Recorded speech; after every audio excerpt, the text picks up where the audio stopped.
Bonjour à tous.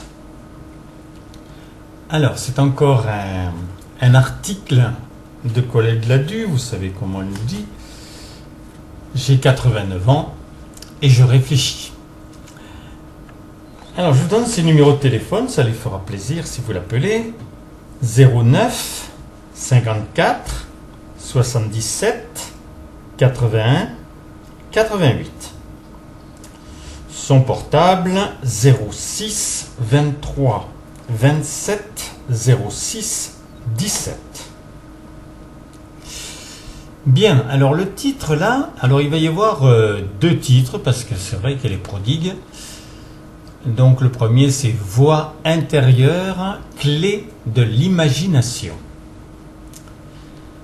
Bien que n'étant en rien naturellement détectable, le subconscient influe considérablement sur le comportement des individus. Il est un mélange des pensées choisies et attardées sur tous les plans, aussi bien pratiques, scientifiques, existentiels que philosophiques ou spirituels. L'humain né pour la construction de son être, à l'opposition de l'animal, en possède donc tous les moyens. Mais pour que cet être soit vraiment lui, personnellement, il est absolument indispensable qu'il en choisisse tous les éléments et capacités dans une totale liberté. Aucune pression n'est en lui qu'il n'ait voulu, choisi, décidé. Il prend à son goût, dans l'éventail de toutes les possibilités. Mais il est certain que son tempérament et ses humeurs inclinent à des tendances particulières plutôt qu'à d'autres. Si donc il se veut apprenti créateur, comme le lui signale le pourquoi sur la terre, qui n'est entendu que par une écoute intérieure approfondie du guide, appelé Dieu, la conscience, l'esprit, le sixième sens, etc., diversement selon chacun. Il a besoin de se projeter dans l'activité de ses facultés et là, voix intérieure, clé de l'imagination. C'est elle, cette intelligence infinie qui fait le miracle et donc s'affirme, absolument nécessaire à la réussite, car elle prévient aussi des dangers, tout comme des bonnes occasions. Et parce qu'elle est la clé de l'imagination, base du pouvoir créateur, elle ne s'impose d'aucune façon. Être soi l'exige. Et pour une vision nette et précise de ce que l'on souhaite devenir, il est important et prioritaire de l'imaginer tel. C'est en quoi se doit souligner l'écoute de la voix intérieure qui le permet, puisqu'elle en est la clé. Et s'il en est ainsi, c'est qu'elle s'ouvre sur toutes les ressources de l'esprit que nous déverse le mental, où, sans elle, il est impossible de faire le tri. Ce tri si précieux qui seul évitera les erreurs fâcheuses et peut-être même dramatiques. Et puis, peut-on concevoir quoi que ce soit sans d'abord l'imaginer ? C'est-à-dire se le figurer au-delà du visible et de l'existence. La création ne se peut que dans cette dimension. En conséquence, il faut bien s'intégrer que la voix intérieure est clé de l'imagination. Beaucoup diront, mais cette voix intérieure, je ne l'entends pas. Allons donc. On n'a jamais eu d'intuition, d'avertissement présumé, de ressenti probable, même si très flou. Et c'est en quoi il est si utilitaire de forger cette écoute approfondie à l'intérieur de soi, et même d'y mettre le cœur et la passion dont on est capable en assurant le succès. Cette directive est la bonne route puisqu'elle correspond totalement au pourquoi nous sommes ces humains d'apparence si compliqués, parce que libres, bien évidemment, de ne pas connaître vraiment toutes nos ressources. Or, pour devenir créateur, il est impératif d'écouter la voix intérieure, clé de l'imagination. Elle parle bien, notre Colette, hein ? Et surtout, c'est un travail d'année après année qu'elle a fait pour arriver à cette compréhension. Alors le deuxième article s'appelle « Focalisez votre but principal ».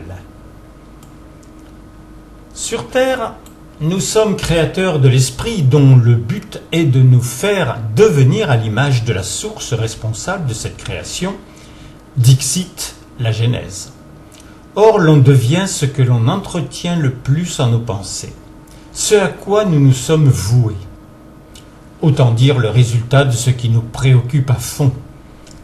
Et c'est à bien comprendre et intégrer, car cela répond à la question primordiale. Qui es-tu en tant qu'humain? Et comme nous le suggèrent les Écritures, que deviens-tu et comment? Eh bien, avant d'exister, t'es rien. Et créé en tant qu'humain, tu deviens terrien. Consonance explicite. Il faut construire.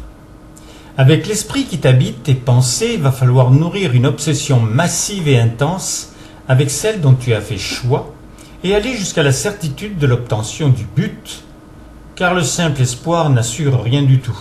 Il nage dans le flou, et c'est là seulement tout ce qu'on y gagne. Alors que la persévérance, avec l'intensité d'une imagination croissante et la précision de sa vision, finit par en faire ressentir une réalité comme si elle était acquise, et la jouissance de ce quasi-succès le garantit à coup sûr. Pour produire, il faut agir. Et comme il est question de devenir, tout se passe grâce à l'utilisation des facultés de la matrice corporelle qui, elle, est dotée de tous les moyens constituant l'être véritable. Et la pensée façonnée dans et par l'esprit en fournit la nature fondamentale. Le plaisir goûté et accru, ainsi que l'intensité de son ressenti lui donne, selon la diversité de chacun, vigueur, coloration, impact et charmes à loisir. Le devenir est le fruit de tout le vécu, et c'est en quoi un cap particulièrement maintenu focalise les choix accumulés et la richesse d'une diversité qui s'entasse et se fait de plus en plus probante et victorieuse. La maîtrise du mental fournisseur des pensées qui, elle, instaure le climat et l'humeur, est donc capitale et prioritaire. On devient ce que l'on a particulièrement cultivé, en qualité tout comme en énergie. Oui. Et donc, gare au n'importe quoi. Car, alors, la valeur est en conséquence du foyer entretenu. À bon entendeur, pour une compréhension dite déterminante, focalisez votre but principal. Et dans le bien, correspondant au vœu divin, c'est l'essentiel. Une vie réussie et rayonnant la joie de vivre. Le but de Dieu en créant l'humanité, il le précise lui-même aujourd'hui, à l'encontre des interprétations religieuses donnant en exemple à revivre les souffrances de Jésus, ce but est bien de produire, tout au contraire, des amours naissant pour une plénitude à la source du bonheur. Créés pour être heureux. Voilà ce que nous sommes. Encore importe-t-il le vouloir et choisir librement. C'est ainsi la totalité de ce qui nous a imprégnés, nourris et façonnés. Devenir soi, c'est focaliser le but principal de la vie. Donc savoir précisément ce que l'on veut être, le choisir en permanence, y croire et le rayonner. À la bonne vôtre. Donc voilà, notre Colette et ses articles qui sortent d'elle, mais voilà, on sent qu'il y a une inspiration. Vous pouvez aussi lui mettre un mail, alors c'est gcolette835 @gmail.com. Moi, je me fais un plaisir de lire sur YouTube ces messages parce que c'est obligatoirement le travail déjà d'une grande vie, parce que 89 ans, c'est important.